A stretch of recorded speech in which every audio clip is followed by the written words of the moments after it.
So today we're going to talk about screensavers, but not just any screensaver. We're going to talk about the first screensaver. Screensavers nowadays are kind of more outdated. There are better ways to handle power management, and at least when I checked my Windows 11, it was set to off or none when I went into the screensaver settings. But when I was younger in the 80s and 90s, screensavers were kind of a big thing. It kind of gave personality to your computer, especially when you left for a couple of minutes. There were a lot of different types of animations that you would see in the 90s and the 2000s, such as the pipes animation, the ball that would kind of bounce around and change different shapes. There's the bubbles animation as well. There's the Aurora animation, and of course the classic one that you see behind me, that is the generating maze, where you would try to find the end of the maze based off of the start menu. It's a pretty cool concept. There's also the introduction of a slideshow of images, so if you wanted to have a slideshow of your images show up and that be a screensaver, you could do that. And there are many others that are very iconic. But screensavers originally were not made in mind for a visually aesthetic look. They were actually for a specific purpose and made for a necessity. You see, back then, a couple decades ago, the main standard for monitors were CRT monitors or cathode ray tube monitors. These type of monitors would be susceptible to something called burn-in, where there would be like a permanent discoloration that would stay on the screen if there was like a static image or the pixels would stay on the screen too long. So essentially, if let's say you left the screen to do something for a couple minutes, or you left it overnight in particular, that could make the monitor more susceptible to burn-in. So back then it wasn't necessarily an idea of animation, it was more of an idea of preserving the monitor. And there were a lot of different concepts that were floated around before the first real screensaver concept that was published, but there wasn't really a screensaver concept until John Socha's concept, which he had published with softalk for PC IBM in 1983. In it, he discussed the concepts of what he was going for building out this first screensaver concept, and you can see it was directly designed to actually work on helping out the idea of burn-in. I do want to be clear here. There were other techniques and other ideas being floated around at this time, but there was no actual standalone screensaver application. This would be the first. The first real screensaver that you would really kind of know of, that's kind of known in general, is Atari's 2600, as they had used a technique for their video games like Breakout in like 1977 or the 70s to be able to prevent burn-in on those monitors. And so there were other concepts around, but nothing that it was at least either one, open source, or two, made for the actual idea of screen saving at its core as a main standalone application. Now, finding the first ever screensaver code was kind of difficult. It was out there, but it wasn't really there directly where you could just download it. There was no repo available. There wasn't something where I could just go and copy and paste and kind of take a look at the code and crash and burn it on my own local instance.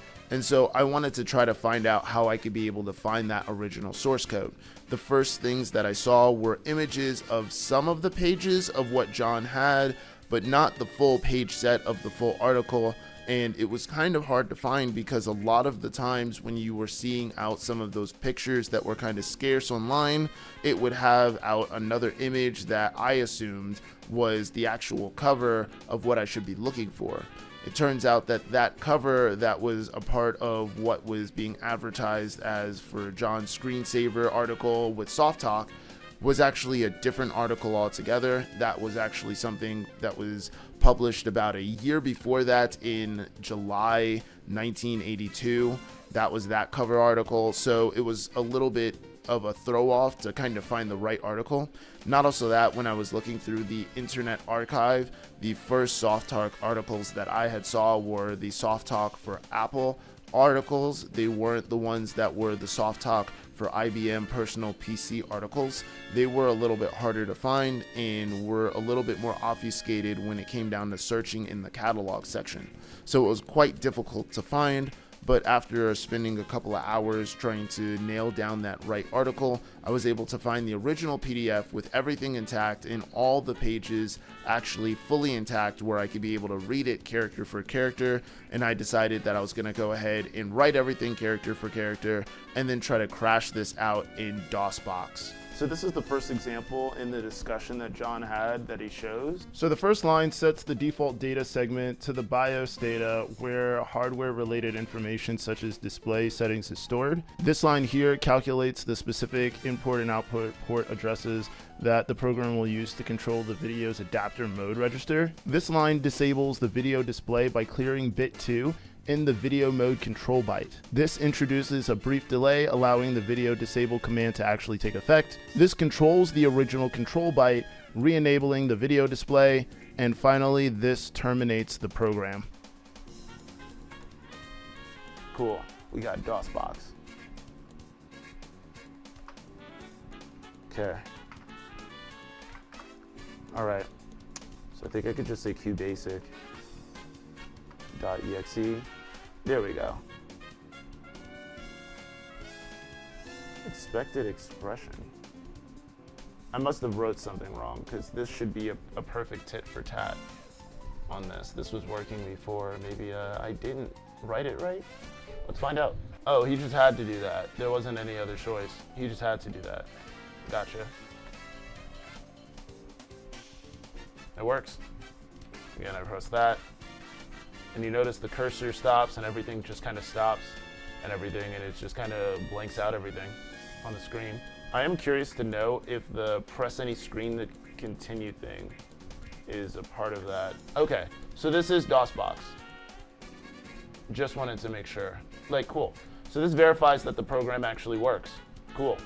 Now the screen won't be black. This is basically the first screensaver. So that's basically what the screensaver is going to look like under an emulated circumstance. So essentially this program here is the main ScreenSave application, and essentially this was supposed to be able to work around monochrome display issues. So what's funny about this program is that when I was looking into this, it seems like as if the first real sections here, basically from lines 10 to lines 280, it looks like all of that is just an integrity check on the other lines here, which is the data.